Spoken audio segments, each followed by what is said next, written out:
ആകാശവാണി മൻ കി ബാത്ത് അഥവാ മനസ്സു പറയുന്നത് എന്ന പരിപാടിയിൽ പ്രധാനമന്ത്രി ശ്രീ നരേന്ദ്രമോദി രാജ്യത്തെ ജനങ്ങളോട് സംസാരിച്ചതിന്റെ മലയാള പരിഭാഷ ഇപ്പോൾ കേൾക്കാം. എൻ്റെ പ്രിയപ്പെട്ട നാട്ടുകാരെ, നമസ്കാരം. ഈ മഴക്കാലത്ത് പ്രകൃതി ദുരന്തങ്ങൾ രാജ്യത്തെ പരീക്ഷിക്കുകയാണ്. കഴിഞ്ഞ കുറച്ചാഴ്ചകളായി വെള്ളപ്പൊക്കത്തിൻ്റെയും മണ്ണിടിച്ചിലിൻ്റെയും വലിയ നാശനഷ്ടങ്ങൾ നാം കണ്ടു. വെള്ളപ്പൊക്കത്തിൽ വീടുകൾ നശിച്ചു, വയലുകൾ വെള്ളത്തിനടിയിലായി, കുടുംബങ്ങൾ തകർന്നു, പാലങ്ങളും റോഡുകളും ഒലിച്ചുപോയി, ആളുകളുടെ ജീവൻ അപകടത്തിലായി. ഈ സംഭവങ്ങൾ ഓരോ ഭാരതീയനെയും വേദനിപ്പിച്ചു. പ്രിയപ്പെട്ടവരെ നഷ്ടപ്പെട്ട കുടുംബങ്ങളുടെ വേദന നമ്മുടെയെല്ലാം തീരാവേദനയാണ്. പ്രതിസന്ധി എവിടെയൊക്കെ വന്നോ അവിടെയൊക്കെ നമ്മുടെ NDRF, SDRF ഉദ്യോഗസ്ഥർ, മറ്റു സുരക്ഷാ സേനകൾ എല്ലാവരും ആളുകളെ രക്ഷിക്കാൻ രാവും പകലും പ്രവർത്തിച്ചു. സൈനികർ സാങ്കേതികവിദ്യയുടെ സഹായവും സ്വീകരിച്ചു. തെർമൽ ക്യാമറകൾ, ലൈവ് ഡിറ്റക്ടറുകൾ, സ്നിഫർ ഡോഗുകൾ, ഡ്രോൺ നിരീക്ഷണം തുടങ്ങിയ നിരവധി ആധുനിക സംവിധാനങ്ങളുടെ സഹായത്തോടെ ദുരിതാശ്വാസ പ്രവർത്തനങ്ങൾ വേഗത്തിലാക്കാൻ എല്ലാ ശ്രമങ്ങളും നടത്തി. ഈ സമയത്ത് ഹെലികോപ്റ്റർ വഴി ദുരിതാശ്വാസ വസ്തുക്കൾ എത്തിച്ചു. പരിക്കേറ്റവരെ എയർലിഫ്റ്റ് ചെയ്തു.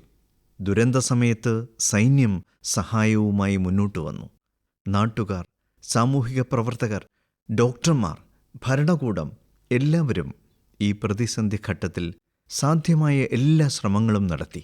ഈ ദുഷ്കരമായ സമയത്ത് മനുഷ്യത്വത്തെ മറ്റെന്തിനേക്കാളും ഉയർത്തിപ്പിടിച്ച ഓരോ പൗരനും ഞാൻ ഹൃദയപൂർവ്വം നന്ദി പറയുന്നു. എൻ്റെ പ്രിയപ്പെട്ട നാട്ടുകാരെ, വെള്ളപ്പൊക്കത്തിൻ്റെയും മഴയുടെയും ഈ നാശനഷ്ടങ്ങൾക്കിടയിലും ജമ്മു കാശ്മീർ 2 പ്രത്യേക നേട്ടങ്ങൾ കൈവരിച്ചു. അധികം ആളുകൾ ഇത് ശ്രദ്ധിച്ചില്ല. ആ നേട്ടങ്ങളെക്കുറിച്ച് അറിയുമ്പോൾ നിങ്ങൾ വളരെ സന്തോഷിക്കും. ജമ്മു കാശ്മീരിലുള്ള പുൽവാമയിലെ ഒരു സ്റ്റേഡിയത്തിൽ റെക്കോർഡ് സംഖ്യയിൽ ആളുകൾ ഒത്തുകൂടി. പുൽവാമയിലെ ആദ്യ ഡേ നൈറ്റ് ക്രിക്കറ്റ് മത്സരം ഇവിടെ കളിച്ചിരുന്നു. നേരത്തെ ഇത് അസാധ്യമായിരുന്നു. പക്ഷേ ഇപ്പോൾ എൻ്റെ രാജ്യം മാറുകയാണ്. ജമ്മു കാശ്മീരിലെ വിവിധ ടീമുകൾ കളിക്കുന്ന റോയൽ പ്രീമിയർ ലീഗിൻ്റെ ഭാഗമാണ് ഈ മത്സരം. പുൽവാമയിൽ ആയിരക്കണക്കിന് ആളുകൾ, പ്രത്യേകിച്ച് യുവാക്കൾ, രാത്രിയിൽ ക്രിക്കറ്റ് ആസ്വദിക്കുന്നു. ഈ കാഴ്ച ശരിക്കും കാണേണ്ടതുതന്നെയാണ്. സുഹൃത്തുക്കളെ, ശ്രദ്ധ പിടിച്ചുപറ്റിയ രണ്ടാമത്തെ പരിപാടി രാജ്യത്തെ ആദ്യത്തെ ഖേലോ ഇന്ത്യ വാട്ടർ സ്പോർട്സ് ഫെസ്റ്റിവലായിരുന്നു. അതും ശ്രീനഗറിലെ ദാൽ തടാകത്തിൽ നടന്നു. ശരിക്കും അത്തരമൊരു ഉത്സവം സംഘടിപ്പിക്കാൻ വളരെ വിശേഷമായ സ്ഥലമാണിത്. ജമ്മു കാശ്മീരിൽ ജലകായിക വിനോദങ്ങളെ കൂടുതൽ ജനപ്രിയമാക്കുക എന്നതാണ് ഇതിൻ്റെ ലക്ഷ്യം. ഭാരതത്തിലുടനീളമുള്ള 800-ലധികം അത്ലറ്റുകൾ ഇതിൽ പങ്കെടുത്തു. വനിതാ അത്ലറ്റുകൾ ഒട്ടും പിന്നിലല്ല. അവരുടെ പങ്കാളിത്തവും പുരുഷന്മാരുടേതിന് തുല്യമായിരുന്നു. ഇതിൽ പങ്കെടുത്ത എല്ലാ കളിക്കാരെയും ഞാൻ അഭിനന്ദിക്കുന്നു. ഏറ്റവും കൂടുതൽ മെഡലുകൾ നേടിയ മധ്യപ്രദേശിനും തുടർന്നുള്ള സ്ഥാനങ്ങൾ നേടിയ ഹരിയാനയ്ക്കും ഒഡീഷയ്ക്കും പ്രത്യേക അഭിനന്ദനങ്ങൾ. ജമ്മു കാശ്മീർ സർക്കാരിൻ്റെയും അവിടുത്തെ ജനങ്ങളുടെയും ഊഷ്മളതയെയും ആതിഥ്യമര്യാദയെയും ഞാൻ വളരെയധികം അഭിനന്ദിക്കുന്നു. സുഹൃത്തുക്കളെ, ഈ പരിപാടിയുടെ അനുഭവം നിങ്ങളുടെ മുന്നിൽ കൊണ്ടുവരാൻ ഞാൻ ആലോചിച്ചു. അതിൽ പങ്കെടുത്ത അത്തരം 2 കളിക്കാരുമായി സംസാരിച്ചു. അവരിലൊരാൾ ഒഡീഷയിൽ നിന്നുള്ള രശ്മിത സാഹുവും മറ്റൊരാൾ ശ്രീനഗറിൽ നിന്നുള്ള മൊഹ്സീൻ അലിയുമാണ്. അവർക്കെന്താണ് പറയാനുള്ളതെന്ന് നമുക്ക് കേൾക്കാം. രശ്മിത, നമസ്തേ. നമസ്തേ സാർ. ജയ് ജഗന്നാഥ്. ജയ് ജഗന്നാഥ് സാർ. രശ്മിത, ആദ്യം തന്നെ നിങ്ങളുടെ വിജയത്തിന് അഭിനന്ദനങ്ങൾ. നന്ദി സാർ. രശ്മിത, നിങ്ങളെയും നിങ്ങളുടെ കായിക യാത്രയെയും കുറിച്ച് അറിയാൻ ഞങ്ങളുടെ ശ്രോതാക്കൾ വളരെ ആകാംക്ഷയോടെ കാത്തിരിക്കുകയാണ്. എനിക്കും വളരെ ആകാംക്ഷയുണ്ട്. പറയൂ. സർ, ഞാൻ രശ്മിത സാഹു, ഒഡീഷയിൽ നിന്നാണ്. ഞാനൊരു കനോയിങ് കളിക്കാരിയാണ്. 2017 ഞാൻ സ്പോർട്സിൽ ചേർന്നു. ഞാൻ കനോയിങ് ആരംഭിച്ചു. ദേശീയ തലത്തിൽ ചാമ്പ്യൻഷിപ്പിലും ഗെയിംസിലും പങ്കെടുത്തിട്ടുണ്ട്. എനിക്ക് 41 മെഡലുകൾ ലഭിച്ചിട്ടുണ്ട്. 13 സ്വർണം, 14 വെള്ളി, 14 വെങ്കല മെഡലുകൾ സർ. ഈ കായിക ഇനത്തിൽ നിങ്ങൾക്കെങ്ങനെയാണ് താല്പര്യമുണ്ടായത്? ആരാണ് ആദ്യം നിങ്ങളെ ഇതിലേക്ക് പ്രേരിപ്പിച്ചത്? നിങ്ങളുടെ കുടുംബത്തിൽ ഒരു കായിക അന്തരീക്ഷമുണ്ടോ? ഇല്ല സർ, ഞാൻ വരുന്ന ഗ്രാമത്തിൽ അത്തരമൊരു കായിക വിനോദം ഉണ്ടായിരുന്നില്ല. നദിയിൽ ബോട്ടിംഗ് നടക്കുമ്പോൾ ഞാൻ നീന്താൻ പോയിരുന്നു. ഞാനും എൻ്റെ കൂട്ടുകാരും നീന്തുന്ന സമയത്ത് അവിടെ കനോയിങ് കയാക്കിങ്ങിനായി ഒരു ബോട്ട് കടന്നുപോയി. പക്ഷേ എനിക്കതിനെക്കുറിച്ച് ഒന്നും അറിയില്ലായിരുന്നു. അപ്പോൾ ഞാൻ എൻ്റെ സുഹൃത്തിനോട് ചോദിച്ചു ഇതെന്താണെന്ന്. എൻ്റെ സുഹൃത്ത് എന്നോട് പറഞ്ഞു, ജഗത്പൂരിൽ ഒരു സായി സ്പോർട്സ് സെൻ്റർ ഉണ്ടെന്നും അവിടെ സ്പോർട്സ് സംഘടിപ്പിക്കാറുണ്ടെന്നും ഞാനും അവിടെ പോകാൻ പോകുന്നുവെന്നും. എനിക്ക് അത് വളരെ രസകരമായി തോന്നി. അപ്പോൾ ഇതെന്താണെന്ന് എനിക്കറിയില്ലായിരുന്നു. കുട്ടികൾ വെള്ളത്തിൽ ഇതെങ്ങനെ പ്രവർത്തിപ്പിക്കുമെന്ന്. ബോട്ടിംഗ് എങ്ങനെയെന്നും എനിക്കറിയില്ലായിരുന്നു. എനിക്കും പോകണമെന്ന് ഞാൻ അവനോട് പറഞ്ഞു. അവിടെ പോയി സംസാരിക്കാൻ അവൻ എന്നോട് പറഞ്ഞു. പിന്നെ ഞാൻ ഉടനെ വീട്ടിലേക്ക് പോയി പപ്പ എനിക്ക് പോകണം, പപ്പ എനിക്ക് പോകണം എന്ന് പറഞ്ഞു. പിന്നെ പപ്പ ശരി എന്ന് പറഞ്ഞു. എന്നെ കൊണ്ടുപോയി. ആ സമയത്ത് ട്രയൽ ഉണ്ടായിരുന്നില്ല. കോച്ച് പറഞ്ഞു ഫെബ്രുവരിയിൽ ട്രയൽസ് നടക്കുന്നുണ്ടെന്ന്. ഫെബ്രുവരി മാർച്ചിൽ ട്രയൽ സമയത്ത് നിങ്ങൾക്ക് വരാം. ഞാൻ ട്രയൽ സമയത്ത് അവിടെ പോയി. ശരി രശ്മിത, കാശ്മീരിൽ നടന്ന ഖേലോ ഇന്ത്യ വാട്ടർ സ്പോർട്സ് ഫെസ്റ്റിവലിൽ നിങ്ങളുടെ അനുഭവം എങ്ങനെയായിരുന്നു? നിങ്ങൾ ആദ്യമായി കാശ്മീരിൽ പോയതാണോ? അതെ സർ, ഞാൻ ആദ്യമായി കശ്മീരിലേക്ക് പോയി. ഖേലോ ഇന്ത്യ, ആദ്യത്തെ Khelo India water sports festival ഞങ്ങൾക്കായി അവിടെ സംഘടിപ്പിച്ചു. എനിക്കതിൽ 2 ഇനങ്ങൾ ഉണ്ടായിരുന്നു. സിംഗിൾസ് 200 മീറ്ററും 500 മീറ്റർ ഡബിൾസും. രണ്ടിലും ഞാൻ സ്വർണ്ണ മെഡലുകൾ നേടിയിട്ടുണ്ട് സാർ. ഓ വാ, നിങ്ങൾ രണ്ടും നേടി. അതെ സാർ. ഒത്തിരി അഭിനന്ദനങ്ങൾ. നന്ദി സാർ. ശരി രശ്മിത, ജലകായിക വിനോദങ്ങൾക്ക് പുറമേ നിങ്ങളുടെ ഹോബികൾ എന്തൊക്കെയാണ്? സർ, ജലകായിക വിനോദങ്ങൾക്ക് പുറമെ എനിക്ക് ഓട്ടം വളരെ ഇഷ്ടമാണ്. അവധിക്കാലത്ത് ഞാൻ ഓടാൻ പോകാറുണ്ട്. ഫുട്ബോളും കളിക്കാറുണ്ട്. ഞാൻ അവിടെ പോകുമ്പോഴെല്ലാം ഓടുകയും ഫുട്ബോൾ കളിക്കുകയും ചെയ്യുന്നു സർ. അപ്പോൾ സ്പോർട്സ് നിങ്ങളുടെ രക്തത്തിൽ അലിഞ്ഞു ചേർന്നിരിക്കുന്നു. അതെ സർ, ഞാൻ 1-ാം ക്ലാസ് മുതൽ 10-ാം ക്ലാസ് വരെ സ്കൂളിൽ പഠിക്കുമ്പോൾ പങ്കെടുത്ത എല്ലാ ഇനങ്ങളിലും ഞാൻ ഒന്നാമതായിരുന്നു. ഞാനൊരു ചാമ്പ്യനായിരുന്നു സർ. രശ്മിത, നിങ്ങളെപ്പോലെ കായികരംഗത്ത് പുരോഗതി ആഗ്രഹിക്കുന്നവർക്ക് ഒരു സന്ദേശം നൽകണമെങ്കിൽ നിങ്ങൾ എന്തു നൽകും? സർ, നിരവധി കുട്ടികളെ വീട്ടിൽ നിന്ന് പുറത്തിറങ്ങാൻ അനുവദിക്കുന്നില്ല. പെൺകുട്ടികളാണെങ്കിൽ അവരെങ്ങനെ പുറത്തുപോകും? ചിലർ സാമ്പത്തിക പ്രശ്നങ്ങൾ കാരണം കായികരംഗം ഉപേക്ഷിക്കുന്നു.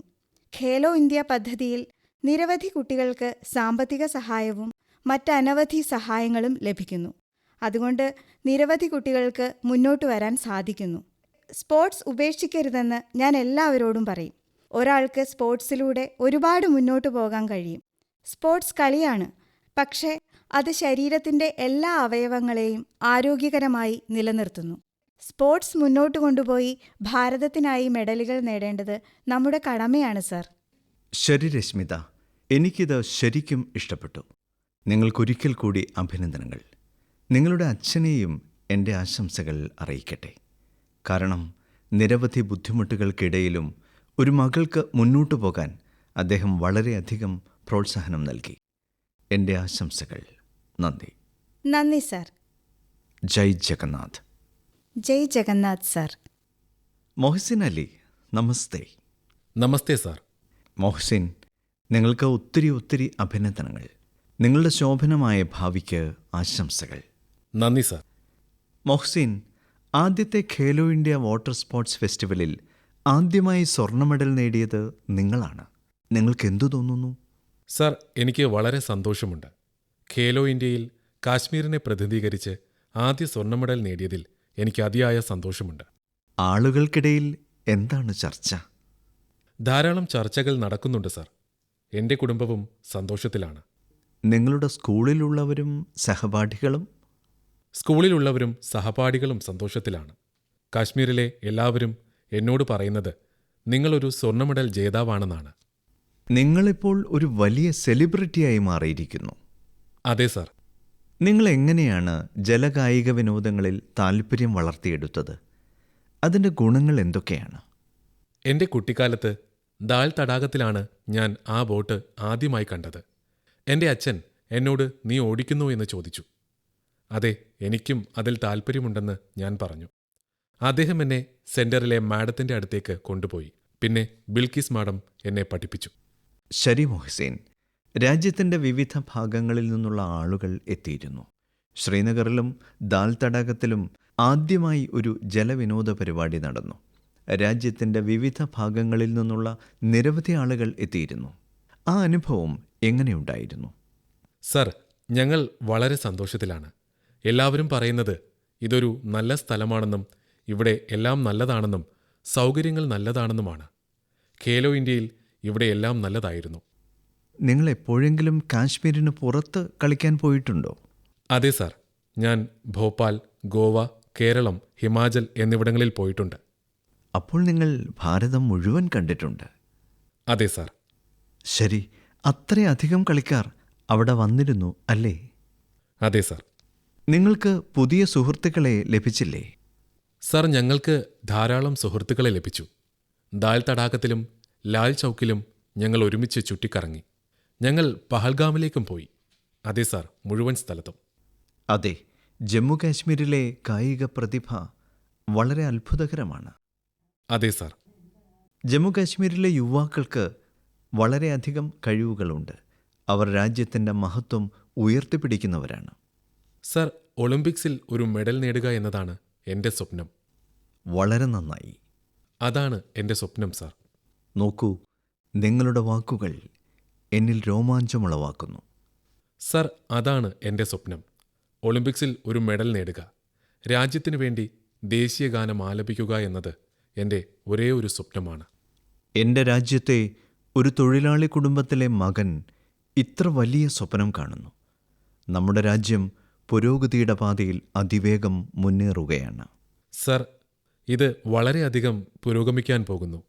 ഖേലോ ഇന്ത്യ ഇവിടെ ഇത്രയധികം കാര്യങ്ങൾ ചെയ്ത ഭാരത സർക്കാരിനോട് ഞങ്ങൾ നന്ദിയുള്ളവരാണ്. ഇത് ഇവിടെ ആദ്യമായാണ് സംഭവിച്ചത് സർ. അതുകൊണ്ടാണ് നിങ്ങളുടെ സ്കൂളിലും പ്രോത്സാഹനം നൽകുന്നത്. അതെ സർ. സരിം ഹുസൈൻ, നിങ്ങളോട് സംസാരിക്കാൻ കഴിഞ്ഞതിൽ എനിക്ക് സന്തോഷമുണ്ട്. നിങ്ങളുടെ പിതാവിന് നന്ദി പറയാൻ ഞാൻ ആഗ്രഹിക്കുന്നു. കാരണം അദ്ദേഹം നിങ്ങളുടെ ജീവിതം പടുത്തുയർത്തിയത് കഠിനാധ്വാനം ചെയ്താണ്. നിങ്ങളുടെ പിതാവിൻ്റെ വാക്കുകൾക്ക് വില കൽപ്പിച്ച് 10 വർഷം നിങ്ങൾ കഠിനാധ്വാനം ചെയ്തിട്ടുണ്ട്. ഇതൊരു കളിക്കാരന് വലിയ പ്രചോദനമാണ്. നിങ്ങളുടെ പിന്നിൽ കഠിനാധ്വാനം ചെയ്ത നിങ്ങളുടെ പരിശീലകനെയും ഞാൻ അഭിനന്ദിക്കുന്നു. എൻ്റെ ആശംസകൾ. ഒത്തിരി അഭിനന്ദനങ്ങൾ സഹോദര. Thank you sir. നമസ്കാരം സാർ. ജയ് ഹിന്ദ്. സുഹൃത്തുക്കളെ, ഏക് ഭാരത് ശ്രേഷ്ഠ ഭാരത് എന്ന വികാരം രാജ്യത്തിൻ്റെ ഐക്യം, രാജ്യത്തിൻ്റെ വികസനത്തിന് വളരെ പ്രധാനമാണ്. തീർച്ചയായും സ്പോർട്സ് അതിൽ വലിയൊരു പങ്ക് വഹിക്കുന്നു. അതുകൊണ്ടാണ് കളിക്കുന്നവൻ അഭിവൃദ്ധി പ്രാപിക്കുന്നുവെന്ന് ഞാൻ പറയുന്നത്. നമ്മുടെ രാജ്യം കൂടുതൽ ടൂർണമെൻറ്റുകൾ കളിക്കുന്തോറും കൂടുതൽ അഭിവൃദ്ധി പ്രാപിക്കുന്നു. നിങ്ങൾ രണ്ടുപേർക്കും നിങ്ങളുടെ സഹതാരങ്ങൾക്കും എൻ്റെ ആശംസകൾ. എൻ്റെ പ്രിയപ്പെട്ട നാട്ടുകാരെ, നിങ്ങൾ UPSC എന്ന പേര് കേട്ടിട്ടുണ്ടാകും. രാജ്യത്തെ ഏറ്റവും കഠിനമായ പരീക്ഷകളിലൊന്നായ സിവിൽ സർവീസസ് പരീക്ഷയും ഈ സ്ഥാപനം നടത്തുന്നു. സിവിൽ സർവീസസിലെ ഉന്നത വിജയം നേടിയവരുടെ പ്രചോദനാത്മകമായ വാക്കുകൾ നമ്മളെല്ലാവരും പല തവണ കേട്ടിട്ടുണ്ട്. ഈ യുവാക്കൾ ദുഷ്കരമായ സാഹചര്യങ്ങളിൽ പഠിക്കുകയും അവരുടെ കഠിനാധ്വാനത്തിലൂടെ ഈ സർവീസിൽ ഇടം നേടുകയും ചെയ്യുന്നു. എന്നാൽ സുഹൃത്തുക്കളെ, UPSC പരീക്ഷയെക്കുറിച്ച് മറ്റൊരു സത്യമുണ്ട്. ആയിരക്കണക്കിന് കഴിവുള്ള ഉദ്യോഗാർത്ഥികളുണ്ട്. അവരുടെ കഠിനാധ്വാനവും മറ്റാരേക്കാളും കുറവല്ല. പക്ഷെ അവർക്ക് ചെറിയ വ്യത്യാസത്തിൽ അന്തിമ പട്ടികയിൽ എത്താൻ കഴിയുന്നില്ല. ഈ ഉദ്യോഗാർത്ഥികൾ മറ്റു പരീക്ഷകൾക്കായി പുതുതായി തയ്യാറെടുക്കണം. ഇതിൽ അവരുടെ സമയവും പണവും നഷ്ടമാകുന്നു. അതിനാൽ ഇപ്പോൾ അത്തരം മിടുക്കരായ വിദ്യാർത്ഥികൾക്കായി ഒരു ഡിജിറ്റൽ പ്ലാറ്റ്ഫോം സൃഷ്ടിച്ചിട്ടുണ്ട്. അതിൻ്റെ പേര് പ്രതിഭ സേതു എന്നാണ്. UPSCയുടെ വിവിധ പരീക്ഷകളുടെ എല്ലാ ഘട്ടങ്ങളിലും വിജയിച്ച ഉദ്യോഗാർത്ഥികളുടെ ഡാറ്റ പ്രതിഭ സേതുവിലുണ്ട്. പക്ഷേ അവരുടെ പേര് അന്തിമ മെറിറ്റ് ലിസ്റ്റിൽ പ്രത്യക്ഷപ്പെട്ടില്ല. ഈ പോർട്ടലിൽ 10,000-ലധികം മിടുക്കരായ യുവാക്കളുടെ ഒരു ഡാറ്റ ബാങ്കുണ്ട്. ചിലർ സിവിൽ സർവീസിന് തയ്യാറെടുക്കുകയായിരുന്നു. ചിലർ എഞ്ചിനീയറിംഗ് സർവീസുകളിൽ ചേരാൻ ആഗ്രഹിച്ചു. ചിലർ മെഡിക്കൽ സർവീസുകളുടെ എല്ലാ ഘട്ടങ്ങളും പാസ്സായി, പക്ഷേ ഒടുവിൽ തിരഞ്ഞെടുക്കപ്പെട്ടില്ല. അത്തരം എല്ലാ ഉദ്യോഗാർത്ഥികളുടെയും വിവരങ്ങൾ ഇപ്പോൾ പ്രതിഭാസേതു പോർട്ടലിൽ ലഭ്യമാക്കിയിട്ടുണ്ട്. ഈ പോർട്ടലിൽ നിന്ന് സ്വകാര്യ കമ്പനികൾക്ക് ഈ സമർത്ഥരായ വിദ്യാർത്ഥികളുടെ വിവരങ്ങൾ നേടാനും അവരെ നിയമിക്കാനും കഴിയും. സുഹൃത്തുക്കളെ, ഈ ശ്രമത്തിൻ്റെ ഫലങ്ങൾ വന്നു തുടങ്ങിയിരിക്കുന്നു.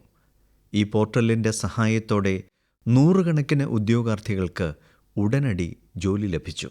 ചെറിയ വ്യത്യാസത്തിൽ കുടുങ്ങിപ്പോയ യുവാക്കൾ ഇപ്പോൾ പുതിയ ആത്മവിശ്വാസത്തോടെ മുന്നേറുകയാണ്.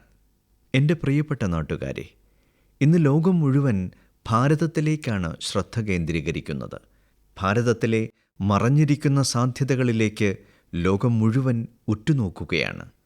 ഇതുമായി ബന്ധപ്പെട്ട ഒരു മനോഹരമായ അനുഭവം നിങ്ങളുമായി പങ്കിടാൻ ഞാൻ ആഗ്രഹിക്കുന്നു.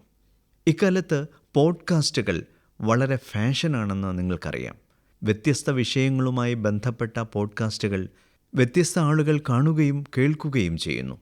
അടുത്തിടെ ഞാനും ചില പോഡ്കാസ്റ്റുകളിൽ പങ്കെടുത്തിരുന്നു. ലോകത്തിലെ വളരെ പ്രശസ്തനായ പോഡ്കാസ്റ്റർ ലെക്സ് ഫ്രിഡ്മാനുമൊത്തുള്ള അത്തരമൊരു പോഡ്കാസ്റ്റ് ഉണ്ടായിരുന്നു. ആ പോഡ്കാസ്റ്റിൽ ധാരാളം കാര്യങ്ങൾ ചർച്ച ചെയ്യപ്പെട്ടു. ലോകമെമ്പാടുമുള്ള ആളുകൾ അത് ശ്രദ്ധിച്ചു.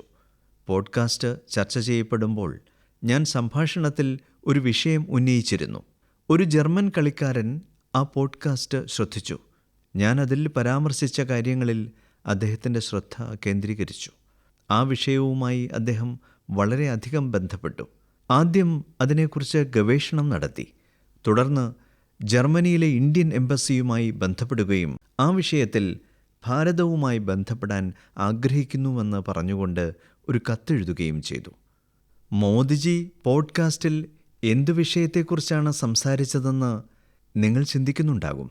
ഒരു ജർമ്മൻ കളിക്കാരന് പ്രചോദനമായ ഈ വിഷയം എന്തായിരുന്നുവെന്ന്. മധ്യപ്രദേശിലെ ഷഹഡോളിൻ്റെ ഫുട്ബോൾ ആവേശവുമായി ബന്ധപ്പെട്ട ഒരു ഗ്രാമത്തെക്കുറിച്ച് പോഡ്കാസ്റ്റിൽ വിവരിച്ചിരുന്നുവെന്ന് ഞാൻ നിങ്ങളെ ഓർമ്മിപ്പിക്കട്ടെ. വാസ്തവത്തിൽ 2 വർഷം മുമ്പ് ഞാൻ ഷഹഡോളിൽ പോയി അവിടെയുള്ള ഫുട്ബോൾ കളിക്കാരെ കണ്ടുമുട്ടിയിരുന്നു. പോഡ്കാസ്റ്റിനിടെ ഒരു ചോദ്യത്തിന് മറുപടിയായി ഷഹഡോളിലെ ഫുട്ബോൾ കളിക്കാരെക്കുറിച്ചും ഞാൻ പരാമർശിച്ചിരുന്നു. ജർമ്മൻ ഫുട്ബോൾ കളിക്കാരനും പരിശീലകനുമായ ഡയറ്റ്മർ ബെയേഴ്സ് ഡോർഫർ ഇക്കാര്യം കേൾക്കുകയും ഷഹഡോളിലെ യുവ ഫുട്ബോൾ കളിക്കാരുടെ ജീവിതയാത്ര അദ്ദേഹത്തെ വളരെയധികം ആകർഷിക്കുകയും പ്രചോദിപ്പിക്കുകയും ചെയ്തു. വാസ്തവത്തിൽ അവിടെ നിന്നുള്ള കഴിവുള്ള ഫുട്ബോൾ കളിക്കാർ മറ്റു രാജ്യങ്ങളുടെ ശ്രദ്ധ ആകർഷിക്കുമെന്ന് ആരും കരുതിയിരുന്നില്ല. ഇപ്പോൾ ഈ ജർമ്മൻ പരിശീലകൻ ജർമ്മനിയിലെ ഒരു അക്കാഡമിയിൽ ഷഹഡോളിലെ ചില കളിക്കാരെ പരിശീലിപ്പിക്കാൻ വാഗ്ദാനം ചെയ്തിട്ടുണ്ട്. ഇതിനുശേഷം മധ്യപ്രദേശ് സർക്കാരും അദ്ദേഹത്തെ ബന്ധപ്പെട്ടു. ഷഹഡോളിൽ നിന്നുള്ള ഞങ്ങളുടെ ചില യുവ സുഹൃത്തുക്കൾ താമസിയാതെ പരിശീലന കോഴ്സിനായി ജർമ്മനിയിലേക്ക് പോകും. ഭാരതത്തിൽ ഫുട്ബോളിൻ്റെ ജനപ്രീതി നിരന്തരം വർദ്ധിച്ചുകൊണ്ടിരിക്കുന്നത് കാണുന്നതിലും എനിക്ക് വളരെ സന്തോഷമുണ്ട്. സമയം ലഭിക്കുമ്പോഴെല്ലാം ഷഹഡോൾ സന്ദർശിക്കാനും അവിടെ നടക്കുന്ന കായിക വിപ്ലവം അടുത്തറിയാനും ഞാൻ ഫുട്ബോൾ പ്രേമികളോട് അഭ്യർത്ഥിക്കുന്നു. എൻ്റെ പ്രിയപ്പെട്ട നാട്ടുകാരെ, സൂറത്തിൽ താമസിക്കുന്ന ജിതേന്ദ്ര സിംഗ് റാത്തോഡിനെക്കുറിച്ച് അറിയുമ്പോൾ നിങ്ങൾക്ക് വളരെ സന്തോഷം തോന്നും. നിങ്ങളുടെ ഹൃദയം അഭിമാനത്താൽ നിറയും. ജിതേന്ദ്ര സിംഗ് റാത്തോഡ് ഒരു സുരക്ഷാ ഉദ്യോഗസ്ഥനാണ്. അദ്ദേഹം അത്ഭുതകരമായ ഒരു സംരംഭം ഏറ്റെടുത്തിട്ടുണ്ട്. അത് ഓരോ ദേശസ്നേഹിക്കും വലിയ പ്രചോദനമാണ്. കഴിഞ്ഞ കുറച്ച് വർഷങ്ങളായി ഭാരതമാതാവിൻ്റെ സംരക്ഷണത്തിനായി ജീവൻ ബലിയർപ്പിച്ച എല്ലാ സൈനികരെയും കുറിച്ചുള്ള വിവരങ്ങൾ അദ്ദേഹം ശേഖരിച്ചു വരികയാണ്.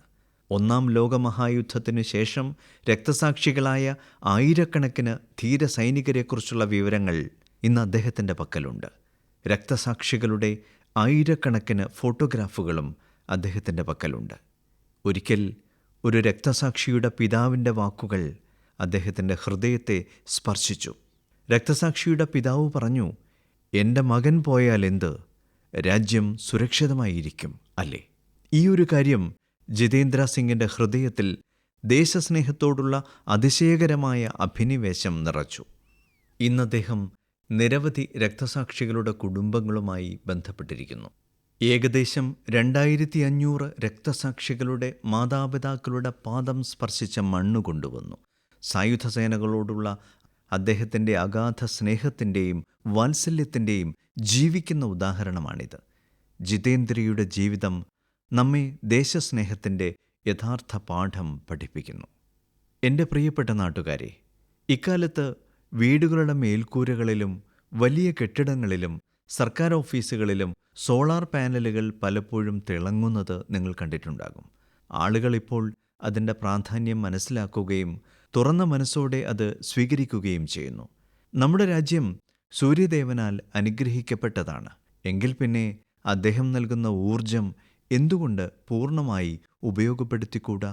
സുഹൃത്തുക്കളെ, സൗരോർജം കർഷകരുടെ ജീവിതത്തെയും മാറ്റിമറിക്കുന്നു. അതേ വയലുകൾ, അതേ കഠിനാധ്വാനം, അതേ കർഷകർ. പക്ഷേ ഇപ്പോൾ അധ്വാനത്തിന് വളരെ വലിയ ഫലം ലഭിക്കുന്നു. സോളാർ പമ്പിൽ നിന്നും സോളാർ റൈസ് മില്ലുകളിൽ നിന്നുമാണ് ഈ മാറ്റം വരുന്നത്. ഇന്ന് രാജ്യത്തെ പല സംസ്ഥാനങ്ങളിലും നൂറുകണക്കിന് സോളാർ റൈസ് മില്ലുകൾ സ്ഥാപിച്ചിട്ടുണ്ട്. ഈ സോളാർ റൈസ് മില്ലുകൾ കർഷകരുടെ വരുമാനവും അവരുടെ മുഖത്തെ തിളക്കവും വർദ്ധിപ്പിച്ചിട്ടുണ്ട്. സുഹൃത്തുക്കളെ, ബീഹാറിലെ ദേവ്കി സോളാർ പമ്പിലൂടെ ഗ്രാമത്തിൻ്റെ വിധി മാറ്റിമറിക്കപ്പെട്ടു.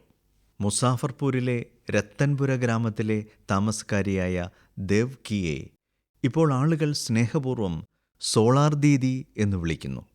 ദേവ്കിയുടെ ജീവിതം സുഖകരമായിരുന്നില്ല. ചെറുപ്പത്തിൽ തന്നെ അവർ വിവാഹിതയായി. ഒരു ചെറിയ കൃഷിയിടം, 4 കുട്ടികളുടെ ഉത്തരവാദിത്തം. ഭാവിയെക്കുറിച്ച് വ്യക്തമായ ചിത്രം ഇല്ലായിരുന്നു. പക്ഷേ അവരുടെ ധൈര്യം ഒരിക്കലും തകർന്നില്ല. അവർ ഒരു സ്വയം സഹായ സംഘത്തിൽ ചേർന്നു. അവിടെ അവർക്ക് സോളാർ പമ്പിനെക്കുറിച്ച് വിവരങ്ങൾ ലഭിച്ചു. സോളാർ പമ്പിനുള്ള ശ്രമങ്ങൾ അവർ ആരംഭിക്കുകയും അതിൽ വിജയിക്കുകയും ചെയ്തു.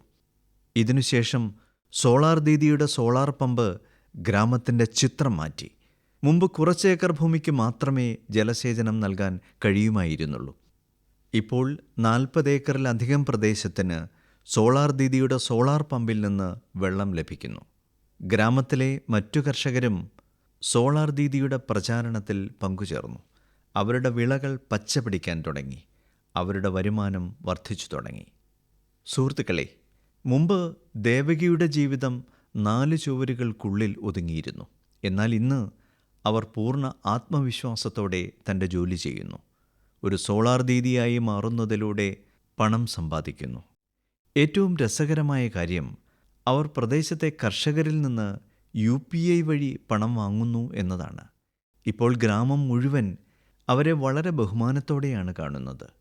സൗരോർജം വൈദ്യുതിയുടെ ഒരു ഉറവിടം മാത്രമല്ല, എല്ലാ ഗ്രാമങ്ങളിലേക്കും പുതിയ വെളിച്ചം കൊണ്ടുവരുന്ന ഒരു പുതിയ ശക്തി കൂടിയാണെന്ന് അവരുടെ കഠിനാധ്വാനവും ദീർഘവീക്ഷണവും തെളിയിച്ചിട്ടുണ്ട്.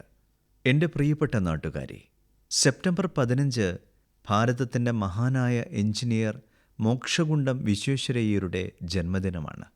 ആ ദിവസം നമ്മൾ എഞ്ചിനീയേഴ്സ് ദിനമായി ആഘോഷിക്കുന്നു. എഞ്ചിനീയർമാർ യന്ത്രങ്ങൾ നിർമ്മിക്കുക മാത്രമല്ല, സ്വപ്നങ്ങളെ യാഥാർത്ഥ്യമാക്കുന്ന കർമ്മയോഗികളാണ്.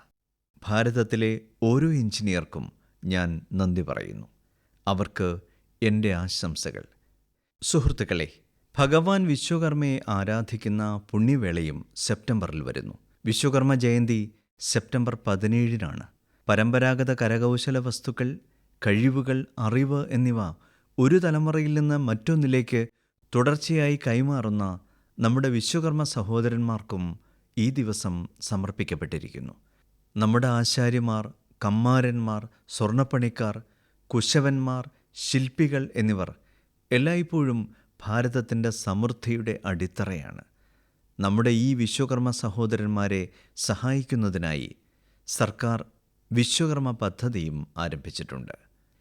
तो ये जो मानपत्र में आपने लिखा है, ये स्टेटों के बारे में मैंने जो कुछ किया या हैदराबाद के बारे में हमारी गवर्नमेंट ने जो कुछ किया, ठीक है किया, लेकिन आप जानते हैं कि हैदराबाद का किस्सा इस तरह से हमने किया, उसमें कितनी मुसीबत थी।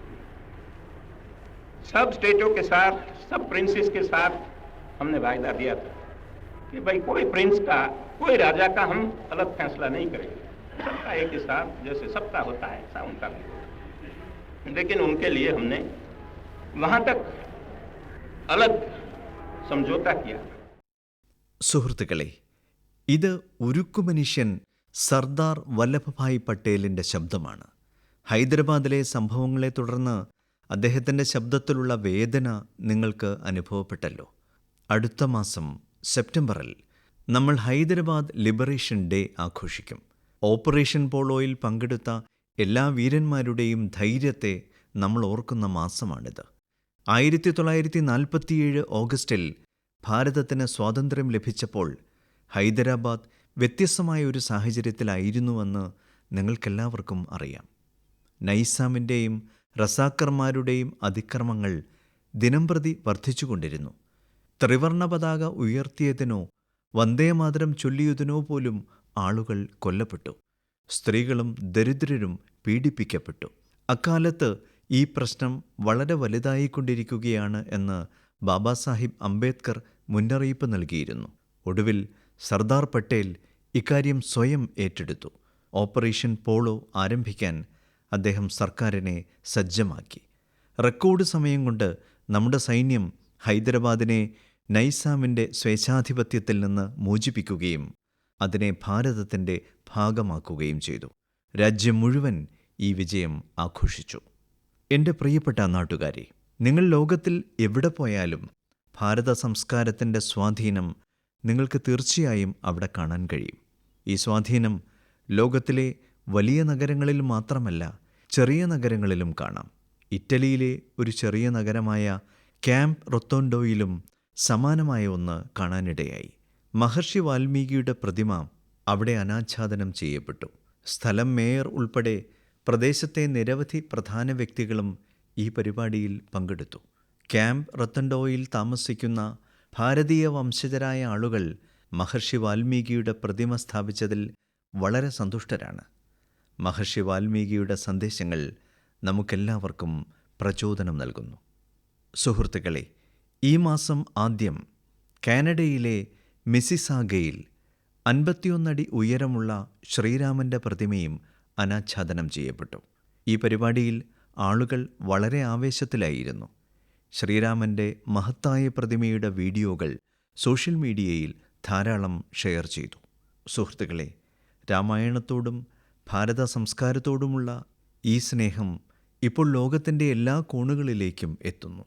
റഷ്യയിൽ പ്രശസ്തമായ ഒരു സ്ഥലമുണ്ട്, വ്ളാഡിവോസ്റ്റോക്ക്. ശൈത്യകാലത്ത് താപനില -20 മുതൽ -30 ഡിഗ്രി സെൽഷ്യസ് വരെ താഴുന്ന സ്ഥലമായി പലരും ഇതിനെ അറിയുന്നു. ഈ മാസം വ്ളാഡിവോസ്റ്റോക്കിൽ ഒരു അതുല്യ പ്രദർശനം നടന്നു.